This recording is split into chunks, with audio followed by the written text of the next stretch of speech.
But even with the gravity, or maybe even because of the gravity, it's good to delve back into this. And the scab has started to form, but we got to pick at it just a little bit here, because it'll leave a really awesome scar later, I'm sure, and you could brag about it. So, you know what? I don't think I've started with Noralai for a while, and so I will be the big ol' meanie, and I will start with her first. When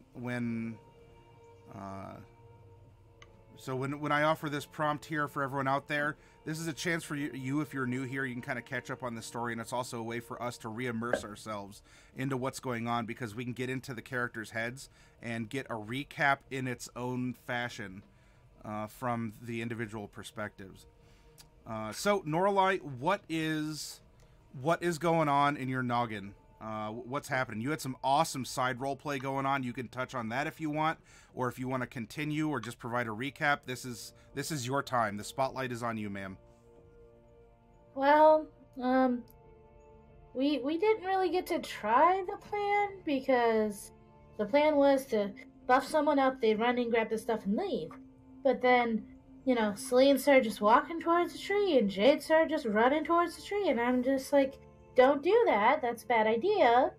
And then I had to try to snap him out of it. So I shocked him a few times, very, very hard, and I ended up knocking both of them out. But Jade decided to get up and keep going towards the tree. And it's like, really? I did all that work, and then Jade grabbed the crystal, but because she didn't get the buffs from us, she got eaten by the tree. And then all those creepy things came, and we just had to run away. We couldn't do anything else. Oh yes, the Wicker people. Yeah, so that's what happened. Are you? I don't know. It's from the side roleplay. It seems like things are in a little bit of a neutral state, or a little bit numb. Maybe not necessarily at the loss, because you were never the best of friends with Jade. Am I correct, Noralai? Yeah. I mean, I don't know. We didn't really talk, and when she did, it was kind of creepy, and I didn't like it. And then she was just always kind of mean to people, like particularly Mordecai. She was really mean to Mordecai. But I don't know, everyone just stuck together, so I didn't really say much about it. Mm-hmm. All right. Well, we'll have to find out what happens here shortly. Thank you very much for the recap. And I reckon we'll just make our way down the line, especially because Mordecai, you and Noralai have been spending a little bit of time together here, after the fact. But you certainly had that rather dramatic moment in the heat of everything happening in this odd grove. So what's going on in your noggin? Fill us in a bit, please. Where to begin? I mean,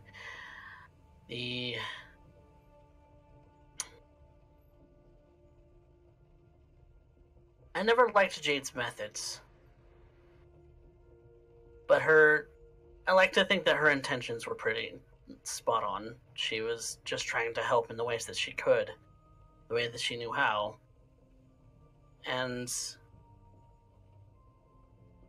now I'm at a loss. I felt useless. I felt like I feel like my promise to keep everyone safe and to help keep everyone safe and be part of this team just fell flat.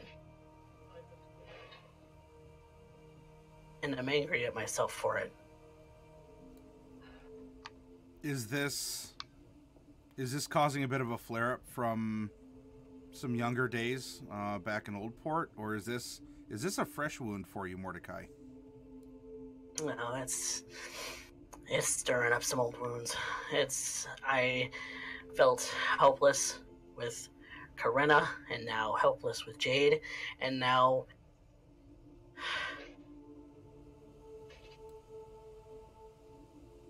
It's quite the temptation just making things worse.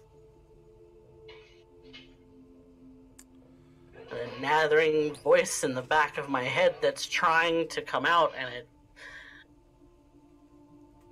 I don't want it to. I don't.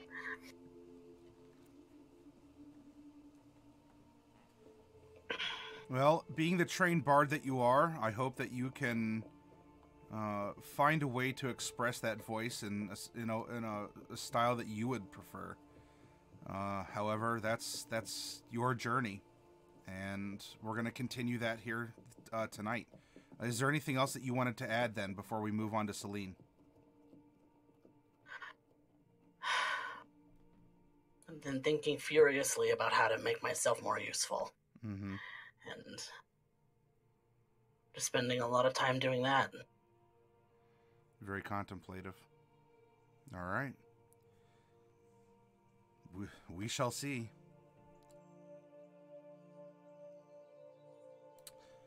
All right. Celine, what is happening with you?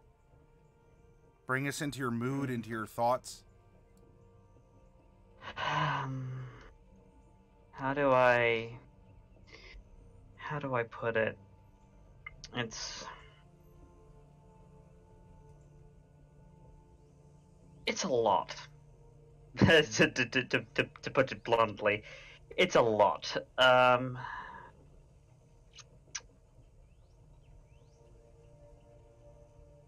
Death is a thing that is natural, but not like that.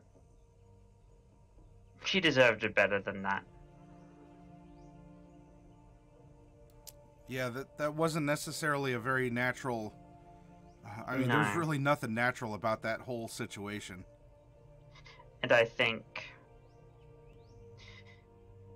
the beings that are consistently causing this give no due thought to the natural process like they should. And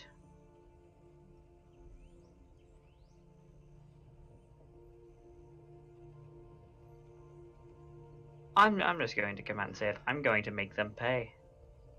I'm going to make them pay so much for what they've done. Even if it kills me. That is quite the oath to, that is quite the oath to make. And I think that you bring up a very good point here, Celine, when, people might see up on the screen here that you are, in fact, a cleric of death. But you are fervently believing in this natural order and in the natural end of things. And you may accept that end comes, but it comes as a part of something that that is natural and maybe somber, but in some cases even beautiful, or that's how heroes are made post-mortem, when we go back and reflect on people and things that have happened and gone before us. And and so I think you're in a very interesting spot to showcase to other people that for, I guess, as bad a reputation as necromancy can have, there's still compassion, and even if not just compassion, but actual passion about your work and about the things that you study and the things in which you believe. And I hope that in some way people can look at you, Celine, as an inspiration for showing that it's something that we consider to be so scary perhaps isn't, and that there are others who understand and are there with you even in those tough times. Anything else, Celine? No, that is all. All right. Well, we are going to pass over this box up here, and we're going to go right over to Bright. And so, Bright, as you are making your way back from this grove of the flesh tree with all these wicker people having been burnt and blasted away, and I think you even caught wind that one of them said something in Gnomish. What's going through your noggin? Bring us into Bright's world. It's not a very happy world right now. Um, I mean, I don't know. I had to do a lot of thinking, and I'm just not sure. I came all this way to the things that, I mean, people around me would get hurt sometimes, and I came here trying to find a cure for that. And I don't know, maybe I already have. I don't know, because I haven't been seeing the things that I used to see for a little while. I've been seeing them differently and less. And then last time when we went to the tree, the things that I saw, they didn't even happen. So I don't know if it's even working the way it used to work. I don't know, maybe something's different. But the, I mean, I came here so that I could give people choices, because when I would tell people what would happen, even if it was going to be bad for them, so I could warn them, or if it was going to be good for them, it didn't really matter, because it would always come true, and they felt like they didn't have any choice. And maybe they didn't. I don't know. That's why I came here, was to find that out. But she took that choice, and it's funny because she was the one who didn't believe that she had choices, but she did, and she made the choice to do what she did. I don't understand why, but she made that choice, and it was the same choice that she made long ago, to become the person that she was. And Jade was my really close friend, and I know we're not a lot alike. You can tell that probably, but a little here and there. But she was still my really close friend, and I was hoping that she would, she would learn to be happier with who she was. But now she's not going to get the chance, and that's the saddest thing, is because she lived her life and she did these wonderful things, but she's not going to see the impact that she had on the lives of the people around her, and that's really sad for me too. But I guess the worst part is that I came here so that people around me wouldn't get hurt, and people around me are still getting hurt. First Raphael, and then Mordecai, and now Jade. And whatever I've been doing, it hasn't helped. And that's very sad too. So I don't know, I might have to come up with a new way. Maybe. We'll see. Yeah, it's you two had such an interesting dynamic, and in a very fun way. She was a philosophical milestone that was sort of set against your own, and while you may be measuring two different things, at the same time you both knew where each other stood, and you could recognize that distance that you had, because of that different philosophy and that different approach to life, and maybe even the foundation of existence or magic or some other aspect of being, and so without this anchor, or this, even Norlai, if she was a lot more distant to you, now then without this milepost, not that she tethered you, but now you're definitely free from it in a sense. And where will you go and what will you do? And, well, I guess that's what we're going to be finding out here shortly, as we now go back into our game. Since you all here were on your way back to Green Shield, and what I'll do is I'll put you back in the forest on the way there, in the event that there is anything else that you wanted to say or do while we're here. If you do recall, the cold snap had ended fairly quickly, just as it had blown down from the mountain, and so while things were white and crisp, it's now going back to green. It's going back to springtime, warm days, sun and birds, and life has been recovering back from winter's grasp. You did have Bellum with you, so that is I don't know, a mixed bag, perhaps, in some ways. But Bellum was able to help out some. And, I wanted to put on... Oh, maybe that's not... Maybe the jukebox is not, There we go. Alright, sorry for that. Is there anything else here out in the wilds that you wish to touch upon before the city of Greenshield welcomes you back?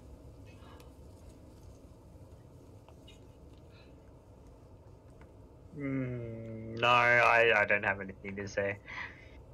I'm ready. Okay. Ready for Green Shield. Just working feverishly to just try and be more useful. Very well. Then to Greenshield we arrive again. Its large wooden wall is there. It's decorated, very well made, incorporated into wood that's been harvested, wood that's still living. As this place is, they try to incorporate life in as much of the city as they can. It is a place of woodworking. It is a place of lumber mills and lumberjacking and such. But they do try to keep in touch with nature, to have thatched roofs or mossy roofs or grassy roofs, have water powering different machines so that, you know, beasts of burden don't have to be as burdened with these tasks, and using as much as they can and recycling what they can as well. Well, you may recall there were superstitions that things were alive out in the woods. And, I mean, I don't know if you count what you just encountered to be alive per se, but this is, well, it's springtime in Greenshield, and it's showing everywhere with flowers and birds and nice bright green grass. So, welcome back, and where would you like to go? What would you like to do here? As you have arrived, and we'll say it's about lunchtime by the time you come in through the gates. Oh, I think we should talk to Jade's family, and I also think we need to talk to... Yeah, we definitely need to talk to Syphenix. I have a word for that man. Okay. Probably Syphenix first.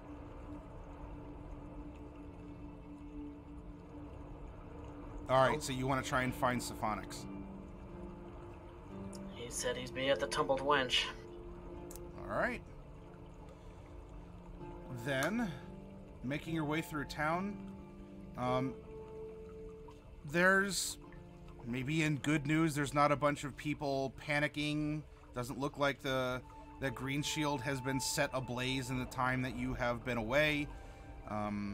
There's folks shopping, walking their pets, children playing, or sort of like going on a shopping trip with their mom or dad. Life is continuing on. There is a bit of a somberness to the town, though, you know, upon your arrival, you understand that many people had just sort of up and vanished, or at least that's a simple way of putting what most likely happened to them.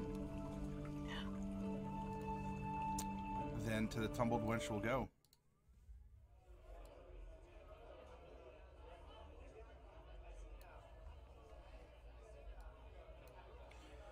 It's crowded.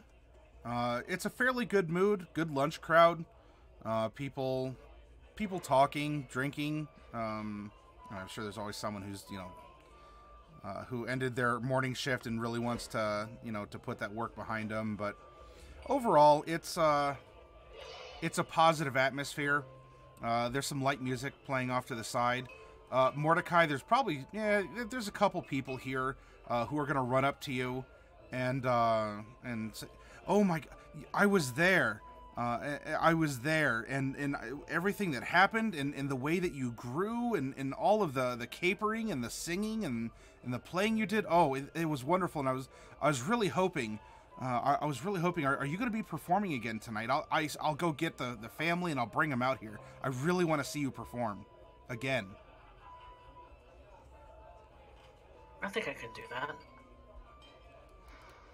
Oh, that would be great. I hope you can talk to the manager and get on stage, and yeah, I'll bring people. I'll bring people. Oh, your music it really helped. It really helped, Mordecai. Thank you. And you get like a very hearty hand, like the handshake, but then they clasp your hand as well as they're, you're kind of getting up. As you get a nice, like a good, like strong lumberjack arm here, as he's telling you that your music was really uplifting and helped this person out. I'm glad I could help. Yeah, you hear that, boys? We might get a concert tonight. Woo! And so there's a couple raised tankards and someone just sort of like raises like a half-eaten like turkey leg kind of a thing, and but they leave you alone and we'll let you go about your business here. It'll definitely be different if I perform tonight. Are you sure you feel up to it? Oh no, maybe it would be better for you. I'm not sure it would be better for the crowd. The manager might not invite us back, but it might be better for you. I'll come up with something. I'll come up with something appropriate. Okay, I'll try to help you. I've been practicing some funny spells. They might enhance your performance. I look forward to that, actually. I had a lot of time to think about spells on the way back. So did I. Mordecai! Mordecai! And a burly man comes over to you wearing very nice clothes. It says manager on the pin there. Oh, you have been the talk of the town. I don't know where you've been these past couple days, but I have had people ceaselessly asking if you're going to come back and perform, and I had to tell him I don't know. He just sort of went off and did something somewhere. Maybe that's a part of some sort of clever scheme of yours to get attention, and if so, you did a good job of that. You planted some spring seeds here in Greenshield, and they're certainly starting to grow. I'm certainly glad to hear that. I had intentions of playing again if you have an opening. Oh, I can make one. Is this your band? And he points to the three others with you. Bellum kind of peeled off before you went to the tumbled wench. Yeah, good. I have an assistant. Her name's Bright. I'm more of a groupie. I'm more of a behind-the-scenes kind of a performer. Oh, sure. Well, I'm sure you? we can make accommodations. Just be aware that pyrotechnics here are going to be kind of difficult to accommodate. Oh, no. Yes. So, have you ever heard of a band called the Monkeys? They're like actually monkeys, but they don't really sing. It's just some wizards behind the screen, and they do it with illusions. I'm like that. Oh, yeah. It sounds like something down in Uct. And I imagine that's an where Uct act. Oh, okay. Yeah. No, I do my best. I'll tell you, for as much as people might be talking about the monkeys and all this, those healing words up in Aslandia, they just keep. Their songs just are uplifting spirits, and people really need that these days, with the war looming and just all the craziness going on. Oh, boy, what I wouldn't give to be able to book them down here. At some point, I'll have to see them. And the manager pauses, looks over at you, Mordecai, and says, I don't mean that offensively. I'm not talking about a band in front of you like I want to replace you. You did a great job the other night when you were playing here. But I'll tell you, the healing words are just, that's just on everyone's hearts and minds right now. But anyway, so you have your assistant, you have a groupie, and so what about you, ma'am? Who are you to Mordecai? Are you a part of the band? How do I put it? Oh, you don't need to be discreet. Don't worry. You can do that upstairs. Just make sure the door's closed. Oh no, that's not like that at all. She's not discreet upstairs either. Oh. Oh, Bright. How absolutely hilarious you are. It's not like that at all. No, nothing of the sort. I'm just, She's a friend. Yes, I'm a friend. Oh. Well. I'm usually a one-man group, so... She's in your entourage? Yes. Well, I'll tell you what then. If you're willing to perform here, at least for a couple nights, I'll make sure I can put you in a good room, and I'll make sure that your meals are comped as well. Fair enough. For me and my entourage? Of course, yes. There's the three of you. Although, wasn't there someone else? I could have sworn someone was with you a couple days ago. Or was that just kind of someone passing through that was staying with you? I understand these things work, people come and they go. Yeah, she was passing through, in a way. Well... She had other things to attend to. Alright, well, yeah, if she comes back, let me know, and I'm sure we could get a cot out for her. But, yeah, I'll put you in one of the upper suites. Thank you very much. That's very, very appreciated. Yeah, well... hey, you're doing a performance for us, and it's really the least that I can do. You're bringing in business, and it may not be right now as widespread as the healing words throughout all of Mesotopia. But you know what?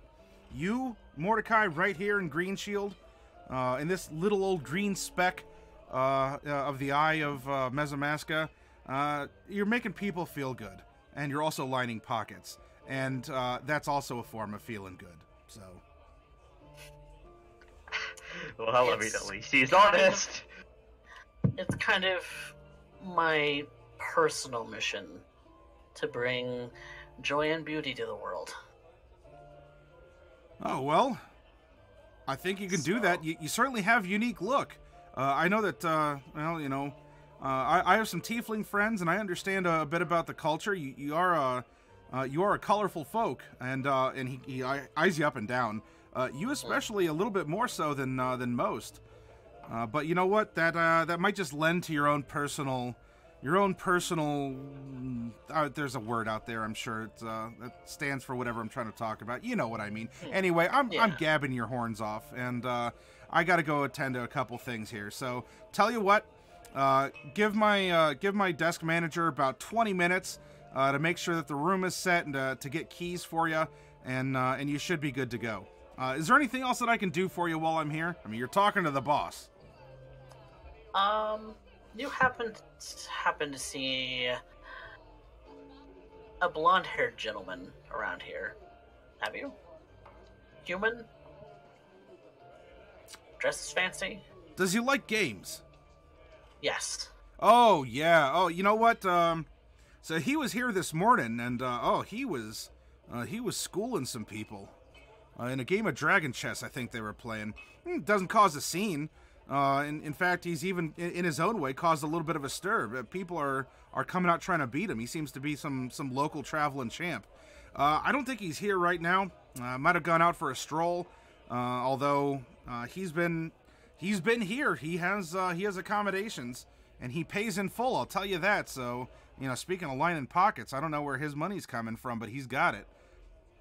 If you're looking to have him be a patron of yours, a manager or whatever you all call it in the music group, in the music industry, well, he'd be a good person to approach. Let's just say he owes us. Oh, well, all right. Then make sure you ask for payment in full, and I bet he'll be ready, willing, and able to repay what he owes. I don't plan on settling for anything less.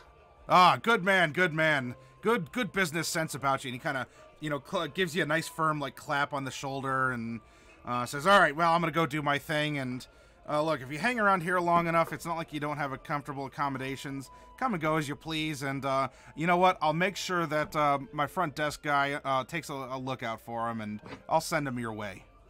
Perfect. Pleasure doing business with you, Mordecai, and I don't know, are you And Mordecai as and friends? Your name is...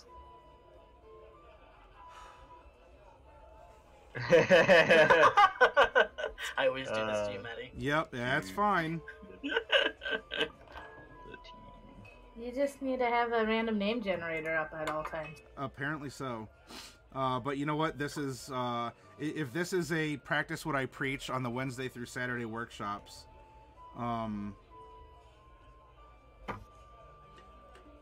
the name's Rally. Rally. Rally. Pleasure to meet you, Rally. That's a good name. And I suppose you can call us the Rainbow Company. Oh, that's nice. The Rainbow Company. All right, well, I'll make sure to spell that properly and put a couple flyers up. Got to do it Fair myself, because learning letters just, it doesn't You know, stick to I everyone. would be happy to help you with that. I have really nice writing. I've got a lot of practice. Yeah, she is absolutely superb at calligraphy. It's true. Oh, well then. I won't turn down free labor. As long as you don't get hurt and come looking for me. So is the pen gonna come to life and attack me? No, it's a pen. Okay. Okay, well that's good. I probably won't get hurt then. Has that happened to you before? Not exactly. I mean, some things like that have happened, but never like a pen attacking me specifically. No. Need Oh. to speak very precisely here. As you know, gnomes can't lie. Everyone knows Sure. that. So, okay. Well, I think we're set. Maybe you could give us a discount on the rooms and things. Oh yeah, If I help you Already this way? comping us. oh yeah, you're getting a sweet comp for you. So long as Okay. Mordecai performs, then you're set. Okay. Well, I'm happy to help. It'll help me clear my mind. I had a lot of things to think about. All right. Well, should any of you need busy work, then let me know, and I'll be glad to give you a ton of it.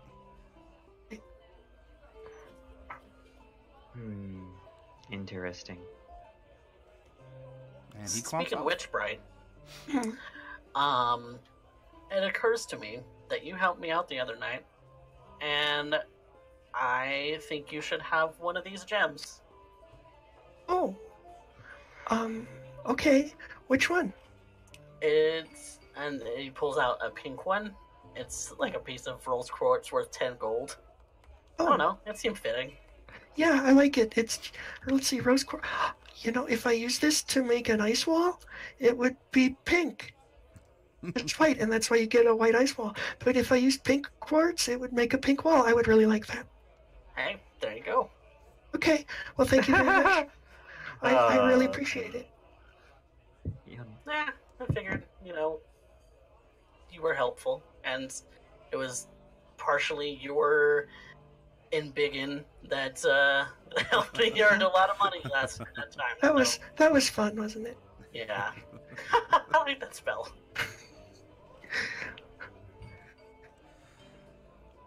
All right. Are Your you Syphenix? gonna busy syphenix, or like wait for Syphenix here, go out and find them, split chores? Actually, I'm gonna cast sending at him and tell them we're at the Tumbled Wench. Sure. Very efficient. Then you send ascending. Bright, are you looking to eagerly begin practicing your calligraphy again on some posters? Okay, sure. I would be happy to do that. I mean, Okay. unless something else happens, I'm willing to do that. Okay. Celine, how would you like to make yourself busy until Syphenix reappears? Or you can just go take a nap. Honestly, you got a nice room. Yeah, no, I'm going to go take a nap. Okay. You've been doing a lot of trudging lately, and it's you probably got a couple calluses you gotta soak. All right. I'll take a bath later. I want to do something mind-numbing first. Okay. And then Norlai, what are you looking to do in the interim? I want to go check on the animals. Ah, yes. Very good. Fortunately for you, Norlai, the animals are still alive. Yay! Yay. I'm gonna take some time and do some bonding and give Grayson a nice brush and make sure Mordecai's feathers are all aligned. Some light grooming. You do have that, and in fact, the one of the people in the stable tell you that it laid a very awkward egg, and he'll give it to you, and it looks like one of the blood eggs. Very good. Figured you want it. I don't know if it was. I can't imagine it was fertilized by anything remotely close to whatever this chicken is. So, if you want it for breakfast, you can have it. We weren't gonna take it without you giving us the say so. Yeah, no. It's a very special breed of chicken. It lays these weird eggs. So, gotcha. Well, you know, I have a cousin that raises chickens. Are you looking to sell? We might be able to kind of breed this. And Amazing. I love her. All right. Well, hey, you know, if you ever need a couple gold pieces, little missy, I'd be willing to give you a couple gold pieces for it. No, like she's my friend. All right. Well, she's been very well behaved.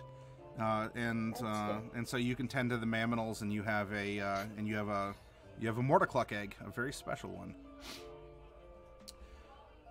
All right, so Celine, you will be the first to go up and get the key. And sure enough, as it is a suite, warm water and indoor plumbing is available to you. And isn't that wonderful? And a nice, soft, fluffy bed for you to just poof. Yep. No. Bath and then a nap. All right. Aside from that, Mordecai is just opening up a sketchbook and just gonna start drawing things. Okay. Were you like sitting by the window or something? And you're in like the top floor, so you have a really good view over top the waterfall. I'm downstairs. You're down. I'm sorry. Room. Okay. Yeah. Okay. Oh, so Celine's alone. Gotcha. Yeah. I don't try and sound. I'm not trying to make that sound ominous. I was just clarifying. you got to watch out when your DM says, so a party member's alone. Well. Oh, yeah. I'm waiting for Syphenix in the lobby so that when he comes in, I'll actually see him. Okay, yeah, no, that's fine. We can presume that you said that in the sending. You did get a reply back. It is rather short. It simply is just understood. We'll be there when I can. In a very, very direct, neutral tone. Okay, so Bright, you are, you're drawing, you're using your calligraphy skills. In fact, I'll tell you what, you have, because you're so eagerly wishing to do this mind-numbing work, if you would care to make, let's see, a calligraphy check with intelligence? Yeah, I mean, it can be intelligence or dexterity, probably. Whatever. Go ahead and do that at advantage. Oh, all right. So we'll go with the not the one, and instead we'll go for the modified result of a 15. All right, so you are there, and really you've been given, aside from some information that the manager wanted to make sure that you included, time and cover charge and all this other stuff. You've been given some creative freedom to draw and just have a blast. There are rumors that in olden times, perhaps in other eras or cough editions, there were spells like amnesis that would just let you copy magically documents and texts, but such arcane trickery doesn't seem to exist in 5th edition. Yeah, I don't know that spell. Heard about it? Some of the older gnomes in my village said they knew that spell, but somehow none of them were ever able to cast it for me. Those oldsters are keeping their secrets. Otherwise you youngsters would put them out of a job, or they'd feel not worth it anymore. I think they just wanted me to learn to write by hand to build character. Yeah, well, you know, you hear it. It was literally part of how I built the character. Yeah, a couple other countries in Mesotopia are dropping their cursive lessons, and really, like, you got to hang on to it because it's important for kids to learn that these days. All right, so you have a decent time, you know, expressing yourself in whatever way you'd like to on these posters. Happy, sad, you know, splashes of. They'll provide some colored ink for you if you need it. It doesn't even just have to be out of your own personal stash. So you can hand draw the posters, and you're gonna do a good job of it. Okay, good. All right, so it's not quite dinner time yet, but it's been a couple hours. And the day's been going by. People have been coming and going. Mordecai, just you sort of existing in the downstairs area here has created a little bit of hype. As there's a couple other folks who have recognized you, and there's even some who have entered in through the door and made their way into the dining section where you're waiting, and have come up to shake your hand and tell you that they not even that they enjoyed the performance, but you know, a woman comes in and says, "I was so angry at my husband. He came home 2 hours late, and here I thought, you know, he was out with some floozy, and instead he's out here listening to you. Well, you look absolutely wonderful, and I heard all about you, and I'm not nearly as upset. So I want to say thank you. Otherwise, I would have just been a jealous biddy." I'm glad that I could help ease your jealousy. Yeah, you got this woman just like bluntly just putting this all out there. Well, and you know what? Morty, you're famous. Mordecai. Actually, nah, that is true. I mean, if you want to be a floozy, I'm not stopping you, but at least she doesn't suspect that you are. No.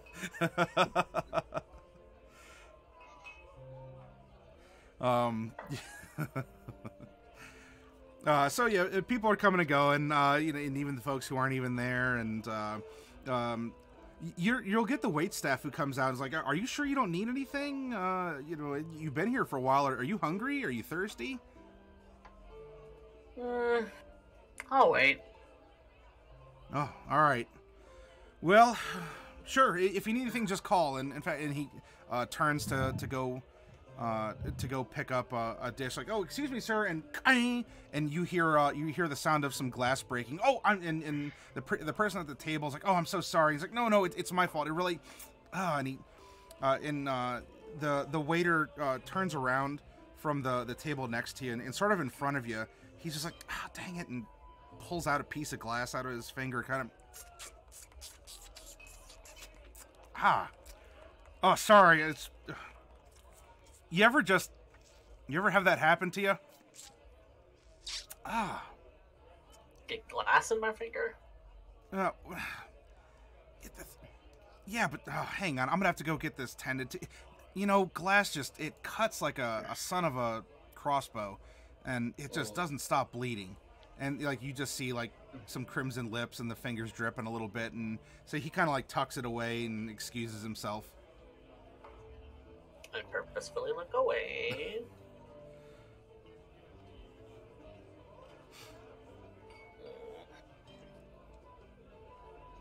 Getting impatient with Syphenix.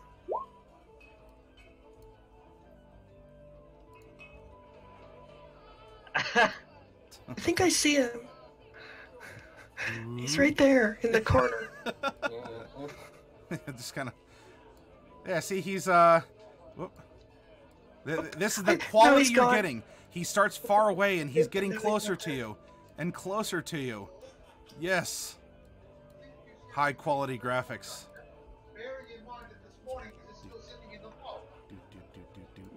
All right, so Mordecai, it is probably about 5 p.m. The menu has certainly shifted over to dinner, and Syphenix is apparently going to sit on your head here. There we go. Syphenix walks in and makes his way over to you, and is looking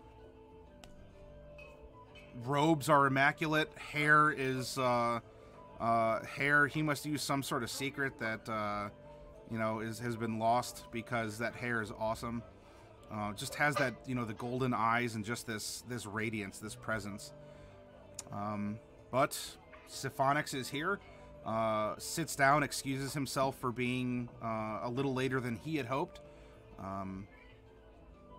And on a side note, do we have a Syphenix now on voice? Yes. Yeah. All right.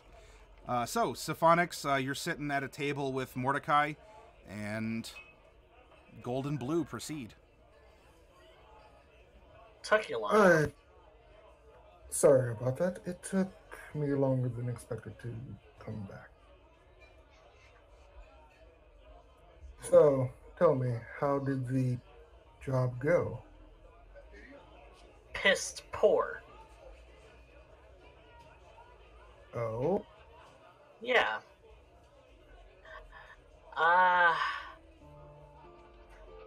You'll be, I don't know, maybe sad, maybe, I don't know, maybe indifferent. Jade got swallowed by that tree.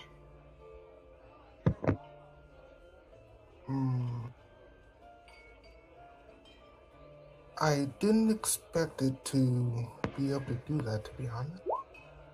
Yeah, there was a lot of things that tree did that you didn't expect. Nothing about what you told us was true. So, I don't know what you expected us to do, because we couldn't even fucking save Jade.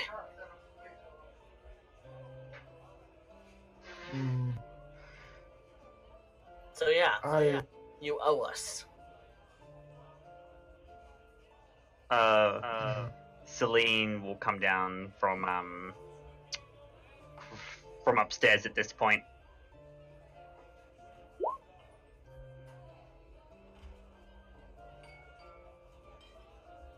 So, and as she's seeing Syphenix and Mordecai talking, she's going to come over. Well, am I still, like, where am I? Am I in range of this, or am I somewhere else?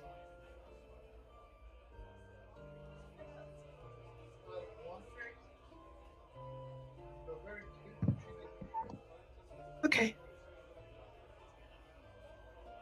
Okay, I'll be in the back office. Fine. Unless someone calls for me.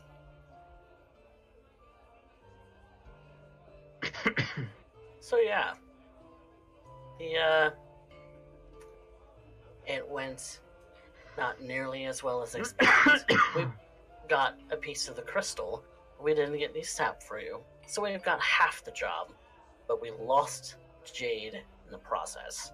So, I think that whatever you were planning on giving us as far as the job in its entirety, it's kind of owed us.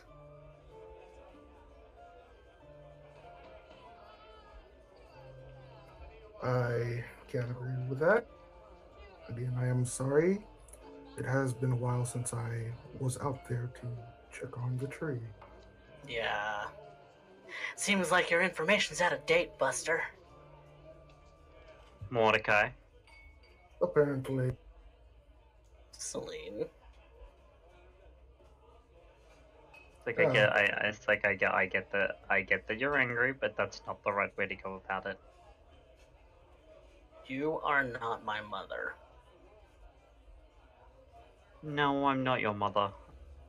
I can be as mad as I want. It's like, all I'm telling you is, for right now, you need to calm down. Later, you can be as angry as you like.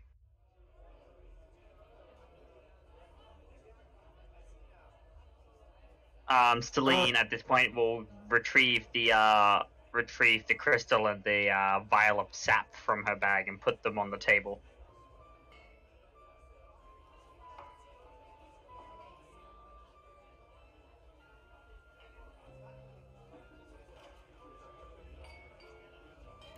Celine is producing the sap and the crystal.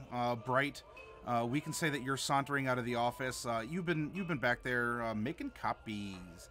However, it's time to get a cup of fruit juice because as a part of this, it's kind of a VIP guest. The kitchen is open to you, and so if you can get fresh fruit juice, then so be it. Unless you want some fresh water instead. But as you go out for a cup of whatever beverage you would like the most, you see Celine, Mordecai, and Syphenix sitting at a table. And Okay. there's a big lump of crystal just kind of put down on the table. Yeah, I'll grab a glass of juice and then we'll go over there. Okay. Some of the surrounding tables are looking as Celine just sort of like puts this piece of crystal on the table, and like a couple people like, oh, that's pretty good looking. I haven't seen a crystal like that before. Thank you. I'm sure this crystal will be useful. It will take me some time to What is this what for? it exactly does. That is a personal matter. No, I think we're owed an explanation. So Celine just crosses her arms and she's like, frankly, with what we lost out there, I would be inclined to agree.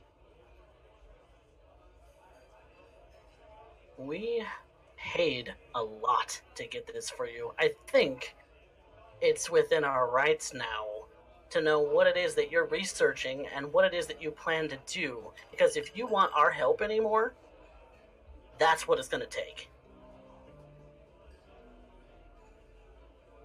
Because we are not losing any more people as a result of the things that you send us on.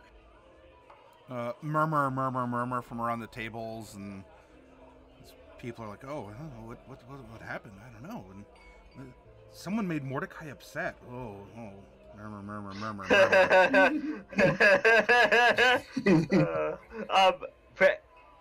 Celine I don't get upset often. Celine is listening to this, and she kind of half looks at Mordecai. She's like, "Oh, look, Mordecai, you're famous." I don't care about that right now. The crystal has a vast well of magical energy that I can use to, in a way, re-energize myself. It is something I've been trying to research ever since I found this information, actually. Jade seemed to hold you in pretty high regard. Some of the things that she was able to tell us about you about that night that she ran into you seem to give her the impression that you're some kind of powerful entity. In some way or form, I guess you could say that. So you're looking to increase your own immortality. No. With my increase in power, to once it what was, words are hard. I plan to destroy most of the Fae, at least. The Fae. Yes. Just pixies and hags and all of those other Fae creatures that we hear about in fairy tales. Celine is just sitting here like, oh my god. Actually, fairy tales. Well, of course not. They're all real. Good. Then I assume you know how dangerous they are. We've run into them, yes. You know this. Yes. You see, a long time ago, the Fae and some other being were more so experiments that people ended up letting out. I was somewhat a part of their creation, and I have never liked them since. You hear the sound of some chairs kind of scooting. Like, oh, story time. Sounds like we got a good tale coming over here. I bet Mordecai attracts all the good storytellers.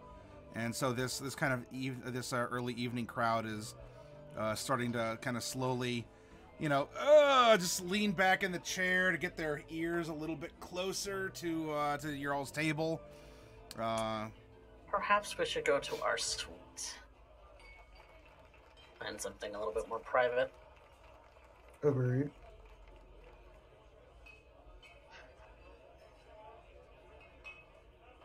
All right, so then dip. You make your way up the stairs, several cases of them, to your suite. Celine, fortunately, has keys because she was the first one up there. Will somebody check the room for bugs? I haven't had a chance to take Herbert up. So. Yeah. I'm going to go ahead and cast Detect Magic. I have it prepared, so it'll just be a normal spell. Okay. Your room is cleared. Oh. So I don't see any magic, and the mushrooms had divination magic before, and I don't see any. So I guess when Herbert ate the mushroom, it hasn't grown back yet. But are there any other mushrooms or any other things lighting up in the area?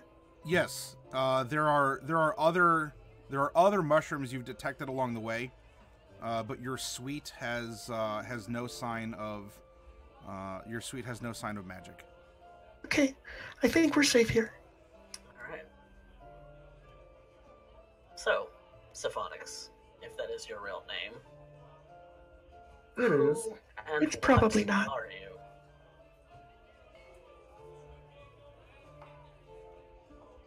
You said that you were involved in experiments that would lead to the creation of the Fae. That's kind of outlandish, so... I mean, the Fae have been around for a really long time because elves and gnomes are descended from Fae, and we've been around for a really long time too.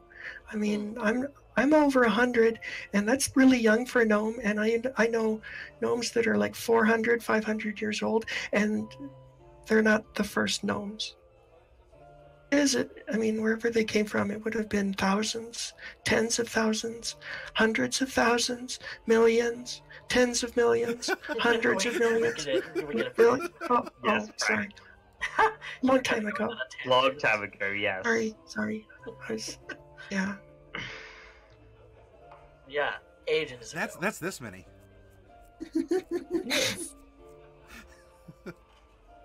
You're telling us that your age is old. Yes, actually. Let me ask you a question. Is Syphenix radiating any kind of magic? Yes. So I'm sorry. So there's not mushrooms, but Syphenix is radiating.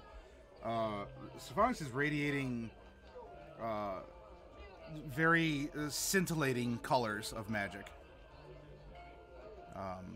This is kind of a magic is detected, but it's kind of it's not specific. It's not like like transmutation or illusion. This is you're getting back kind of it's a little bright. You're getting magic though. Okay, I'm a little bright too. Well played. So, let me ask a question for you. Yes. Do you know who first arrived to Mesotopia? Mesotopia as a whole? Yes. As far as I can tell, some of the early inhabitants of the entire region were dragons and giants. Correct. Mesotopia was considered a sacred land to the dragons and giants. Later came the lesser races, such as humans, and from there expanded to elves, dwarves, gnomes, all of that.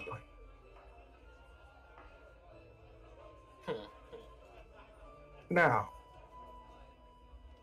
do you know how the Fae and demons and other creatures of that sort came up?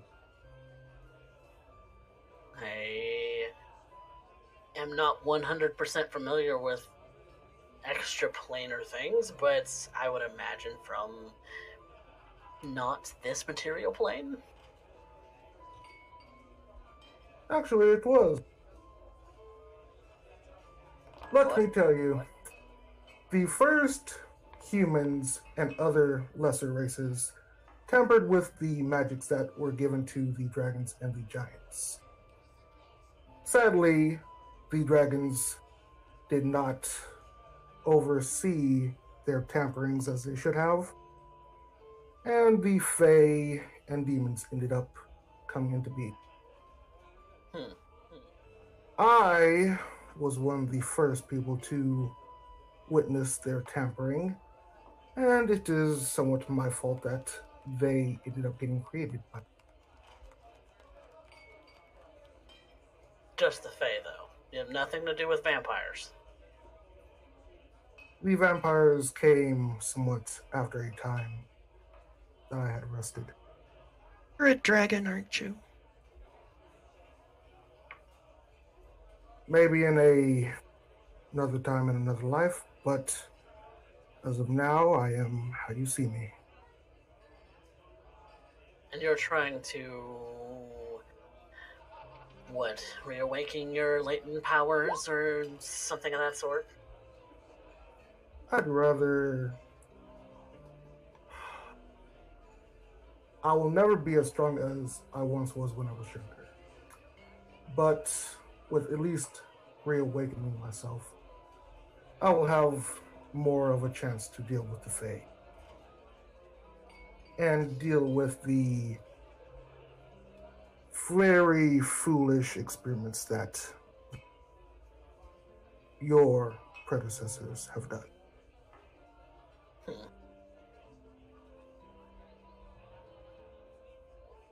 Oh, the Fae have kind of their own dragon or dragon construct. Ish.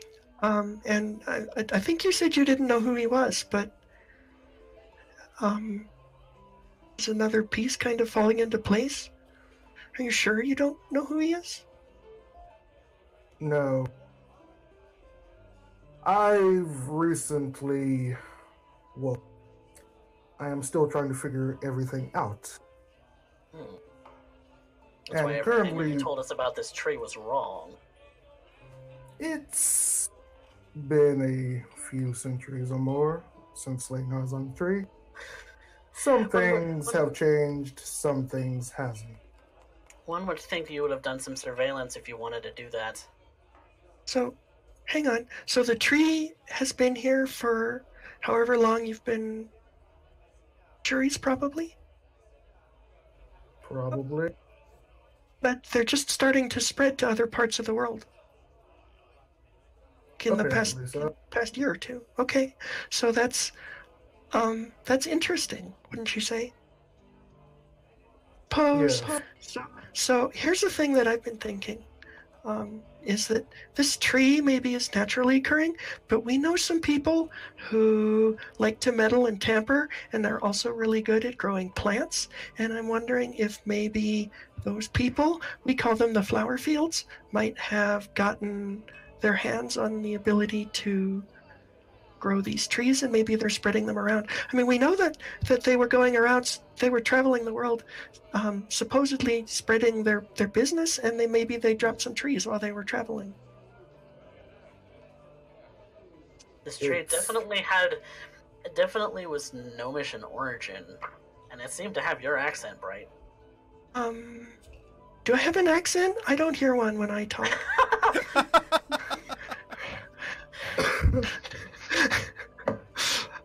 I mean, the Wicker people were gnomes, but I don't know how long they've been in there, and it wasn't all gnomes. I mean, there were some elves and things too. Yeah. Correct. So it's, I mean, I can imagine that this tree might have been set up by someone to like get rid of Fae, and then it's just not aimed very well, and so it hits other, like, there's collateral damage. Does that Could make you sense? all run through the entire situation that transpired? That maybe I can put a few things together. I'll let Celine and Mordecai tell that story. I don't want to tell it. Wait, what story are we telling? What all did the tree do? What all did you try to do? So, the first things that we ran across when we came into the section where the grove was that there were trees that had faces in them, but they weren't made of flesh or anything like that. They had faces. And then when we over time, we saw that these faces were moving slightly. So, you know, curiosity. We sped one up with a haste spell, and I don't know. And then the next thing I know, there's this whoosh of wind, and I start smelling blood from the tree, and Celine starts walking towards it. It was there was a blue light, and it's probably one of the most beautiful things I've ever seen in my life. It has an incredible... almost as beautiful as you, Mordecai. Now's not the time for that, Jesus. It's like, made you laugh, didn't I? But it seemed to feed on the temptations in the back of our minds. Or at least to try and prod them out, because at this point, I feel like I am getting super frustrated.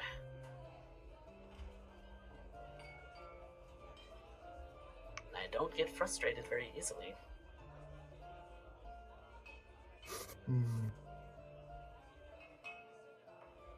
It seems like the tree is some sort of fly trap that attracts all sorts of people. What were the spells that you tried? Well, I was just trying to keep people healthy and on their feet just so that we could all get out of there, but that's just me. Anything instant aimed at the tree. Well, I mean, I tried to use banishment. I tried to banish the tree, and it didn't work. And it didn't work because, like, sometimes that's not a 100% reliable spell. It wasn't like that. It just didn't work. At the same time, I was able to cast fireballs, and those worked. And my Misty Step worked. What's that? Were you able to damage the tree? I wasn't really aiming at the tree. It was kind of an unusual situation. I think Norlai had a lightning bolt hit it at one point. I don't remember if it hit. Norlight, did your lightning bolt actually hit the tree? I'm not here, but yes. Sure, here. I think I saw it hit the tree, at least at the very end of the range. Okay. She was trying to get Celine. She tried to shock Jade and Celine, and so she was able to catch him in the lightning bolt.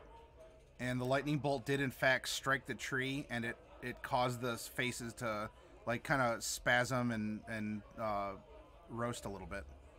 Yeah, and then there was a weird thing with my unseen servant. She was temporarily not unseen. And that's very unusual. And then she was gone again. And that's never supposed to happen because she's technically not real. So yeah, about that. That was really weird.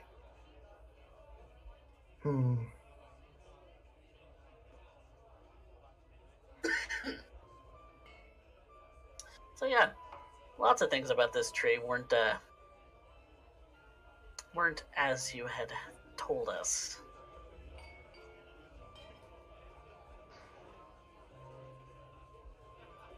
I do sincerely apologize about that. Hmm.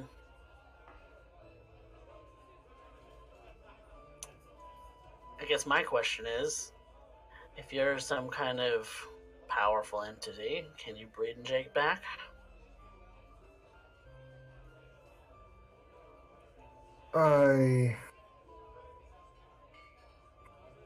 At this point in stage, I cannot, sadly.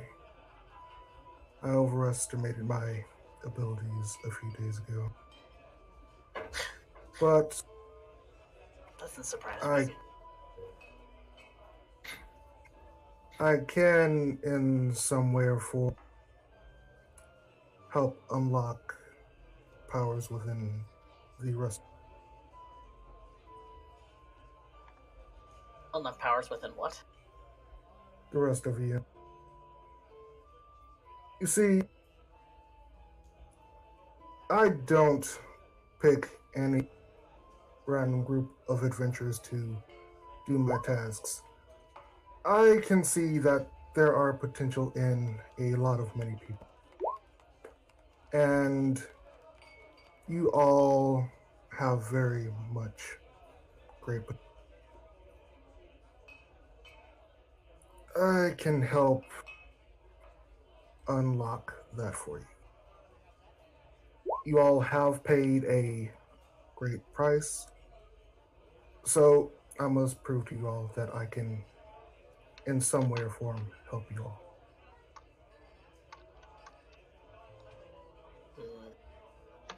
If you are willing to accept that, you all will still get paid as you. I'm interested to know whether or not you can quell vampiric hunger. That's my concern. And also, sometimes I really want fruit, and it's hard to find fruit. If you could do something about that, that'd be nice.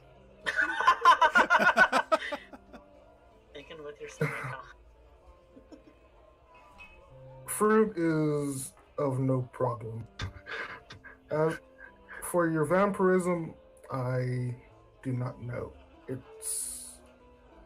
I might be able to. I'm not too sure. Well, because I suppose everybody should know, as a result of that temptation, there's this little voice that's starting to wake up in the back of my head. And it wants blood. And I don't like it. So I want to do something about it. So whatever we can do to fix that, let's do that. I was just kidding about the fruit thing. Of course. But he's not kidding. He really has this blood problem, and we'd really like him to get better. Because if I were to hurt anyone as a result of this, I would never be able to forgive myself.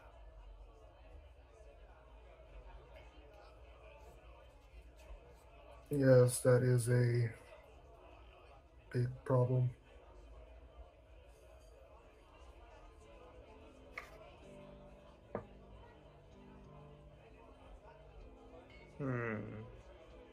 So what does this power thing that you are offering entail?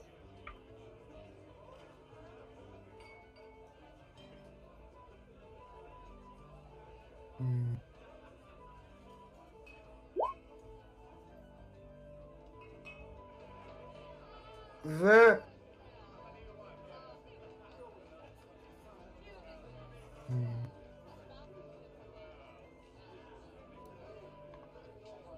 It's a ritual that that he can perform for you back in the park where you had the picnic.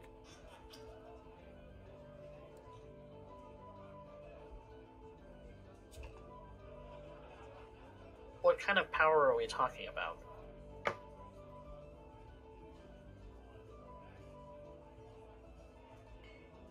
Because everybody around here seems to talk in vagaries and not exactly be able to come up and be upfront with things. Don't. we're kind of on a time crunch. We're trying to find Norlai's brother.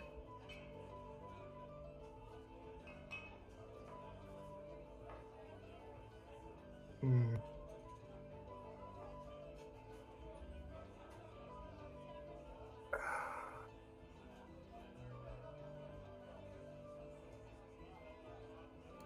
It's going to take a day to prepare.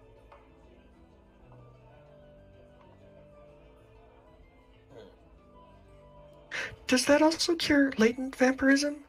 Because I have latent vampirism, and so did Jade. Or anymore, and Selena and Norley don't. They're fine, but it also kind of affects me. That is unknown. This ritual was... I am obviously speaking through Syphenix's mouth for a couple like specific things here. This ritual existed before vampirism existed. It existed before the Fae had existed.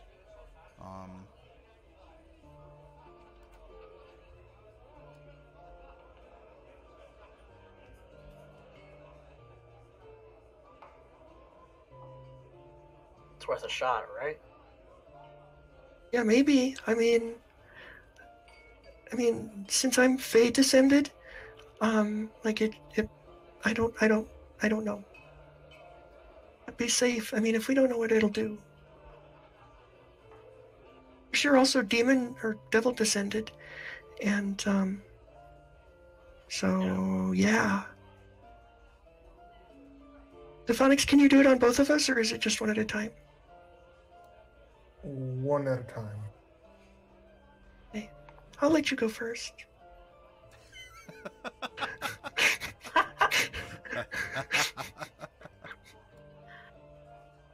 Fair enough. I just feel so useless sometimes.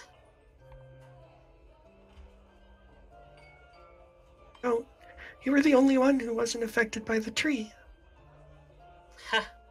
That was a luck of the draw, I think. It was certainly tempting me. Like, really tempting me.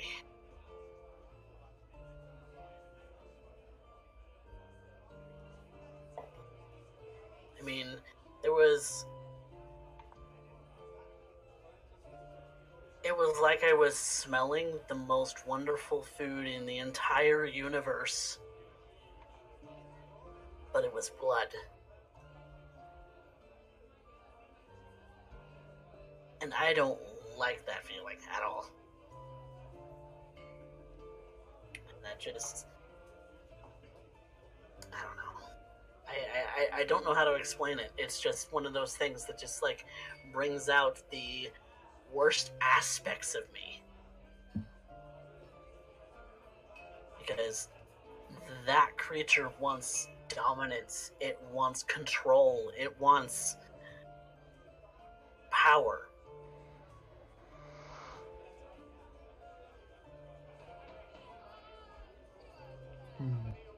Syphenix, can you tell me anything about the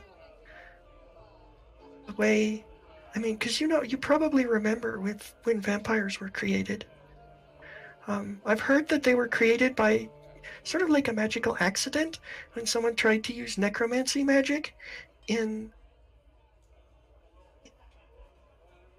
like, because sometimes magic in this area is kind of, wibble wobble, so to speak, and I've heard that it was a necromancy plus wild magic accident. Is that true? Do you know anything? Is there any, like, are there any forms of necromancy that...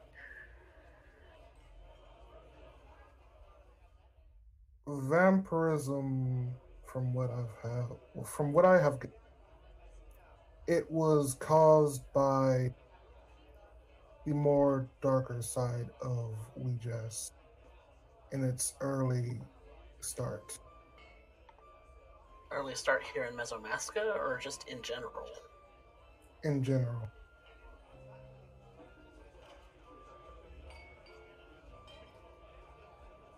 there was one case where someone tried to use necrotic energies, and before it got out of hand, that person was killed. Other than that, before I went to sleep, I have not had much experience with it.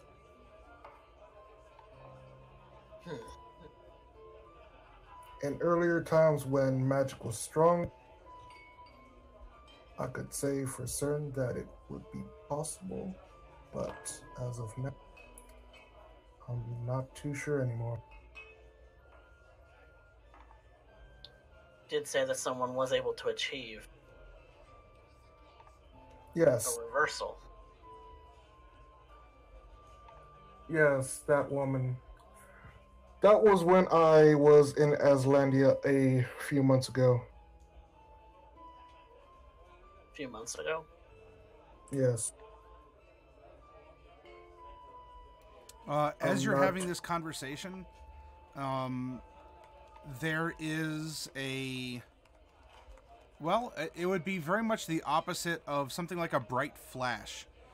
Instead, coming from underneath the door to your suite is darkness that kind of like creeps in across the floor. My detect magic still up? It's been, well, wait, how long does it stay up? Is it 10 minutes? 10 is minutes. virtual. Oh, it is 10 minutes? 10 minutes. It's been longer than the 10 minutes. I'm gonna go to the door. Yeah, I'm gonna step back. Hey, I don't like it. Okay. That's what I have to say about that. I'll be careful. Hey. Mordecai goes to the door. As you open it, magical darkness spills in through the open door now, engulfing you. I pull a rapier out. Okay. Onyx, do you know anything about this? You expecting someone? No, not at all. Is it spilling into the room or just kind of hovering at the door? Into the room. Like it was cast like right next to the door. And so when you open it, it's spilling in. Alright.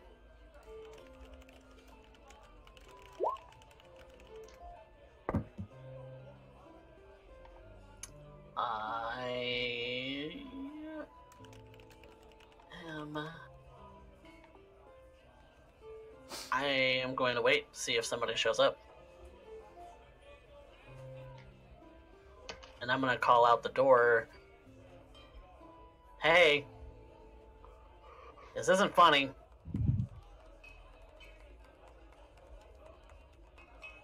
Any answers?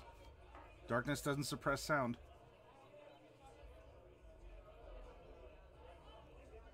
I mean, not unless it's Mordecai's private sanctum levels of darkness.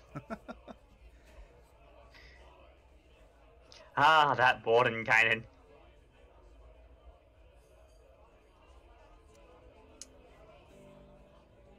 Refraining from casting magic missile, it's really hard.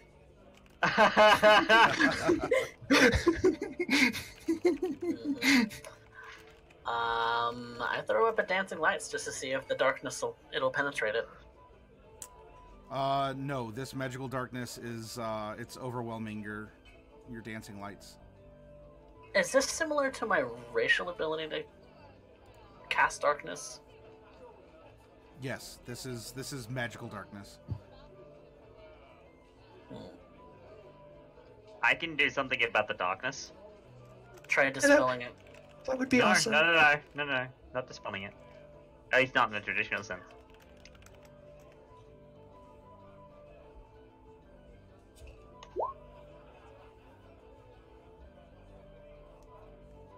Does that overwhelm darkness?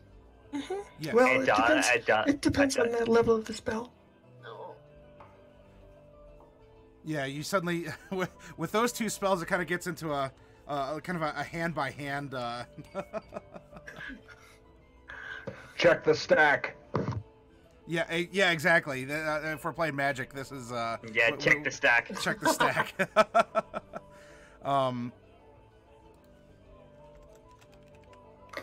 It says right there, if the darkness is level 3 or lower, it dispels it. Yeah, if it's created by a spell of 3rd level or lower, then it gets dispelled. Yep. And I'm going to presume that this is a lower than... Okay. So, Mordecai, a daylight spell goes off in the hallway, and you are looking very fabulous in this daylight spell. It's really sparkly. You are really sparkly, but it's not hurting you, right? What's that? That's not hurting me, is it?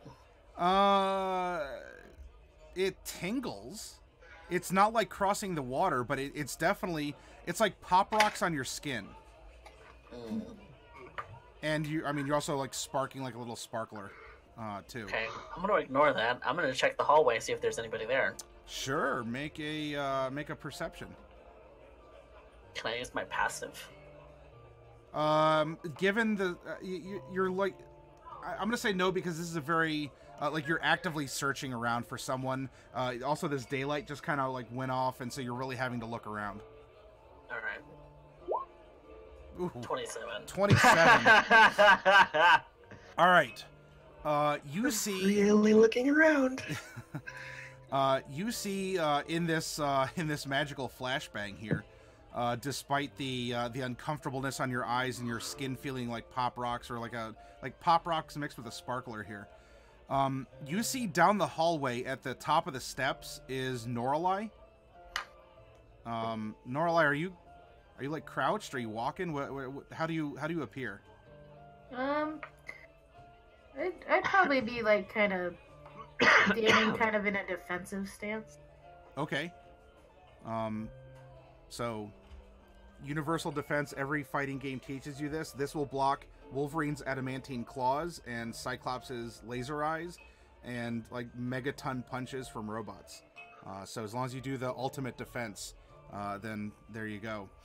And Mordecai, so you see Noralai at the end of the hallway in a defensive stance, and as you're looking around in the peripheral, and then it catches, especially maybe even compared to the light that's around you, there is a dark figure that is contorted and kind of huddled really close behind a kind of a convenience table with like a vase of flowers on top of it that you can, I don't know, sometimes you find stuff like that in hotel hallways.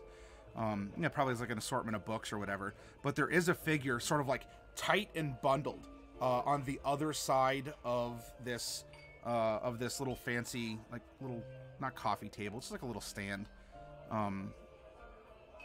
Okay, with my rapier drawn, I point at them and I tell them, I see you. They were spying on you. Oh, an accusation from Noralai. She points forward past Mordecai to the crouching figure behind the table in the hallway. Who are you? Aw, now you're just being a tease, darling. You go and ruin the surprise. Good eyes, good eyes, good eyes. Oh, you're so pretty too.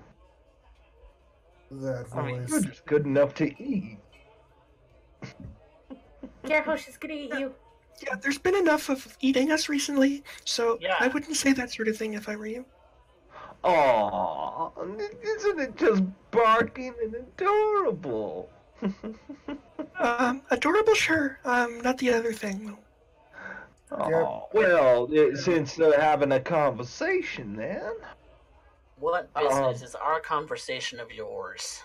Well, it seems to be a conversation of mine now, pretty thing. And when this figure steps out, you figured it would be small behind the table, but as it stands, it easily clears 6'8".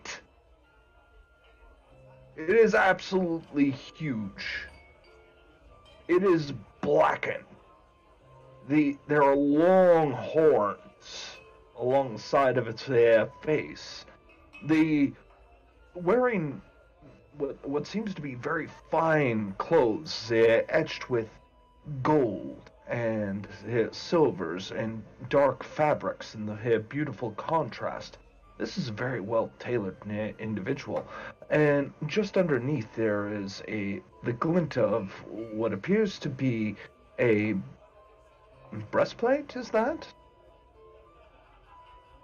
A sheathing of a long rapier ends up here catching your ear. And a shield kind of placed back into its holster. And as it stands, the scales of this woman, steps forward. You swear there's a smile, if such dragonborn can smile.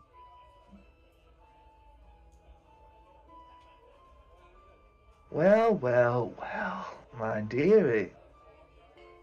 I was so glad to end up taking some time to get to know you all beforehand. After all, it would only be polite to end up coming in without asking 1,000 questions. But since that isn't going to be the case, I might as well have some company that is almost as lovely as myself. It's rude to eavesdrop. Oh, aren't you just precious?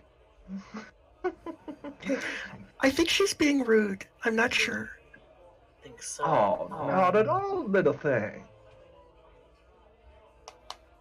What do you want?